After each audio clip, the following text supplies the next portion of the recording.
salaamaaleykum waa Sénégal salaamaaleykum mbokk internet de Fekh TV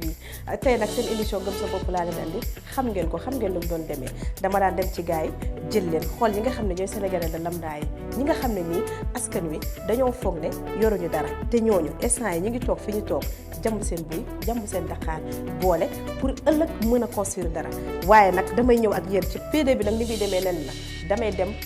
ñëw ak yéen ci bi nga xam ne mooy gëm sa bopp niw la ko damay dem seeti leen non seulement dama leen di wan li ñuy def mais déedéet dama ciy ànd ak ñoom liggéey bi ma pare wax leen nan lay demee ndax tey jii nii damaa bëgg sénégalais bu ne gëm boppam comme ni ko sëñ bi doon waxee rek nit mën na commencé 0 franc ba tey dajale ay euro toog waaye nag ni ma leen ko waxee rek noonu lay demee damay seeti ñi nga xam ne nii ñoom ñooy sénégalais lam daay ñi nga xam ne dañ leen a ñàkkal fay la ki nga xam ne jaaykatu ndox bi la dem na tam ba ubbi li nga xam ne nii mooy li nga xam ne day filtré ndox ba tey am ay camion ki nga xam ne nag tey jii nii maçon la dem na tey ba tabax ay këram waaye tamit damay seeti ki nga xam ne mooy apprenti bi tey dama dem da nekk transporteur bu mag a mag xam ne dama bëgg tey jeune Sénégal yi xam ne Sénégal mën nga fee toog gëm sa bopp waaye balaa ngay gëm sa bopp tamit dangay doyloo yàlla waaye yàlla suñu borom moo ne doomu aadama dangay sabablu loolu rek laa bëgg ñu ànd ñu ñëpp sabablu gëm suñu bopp xam ne yàlla ñëpp la fi nekkal xaar leen ko nag P2 bi fii lay xewee ci Fekh TV la chaîne du bien-être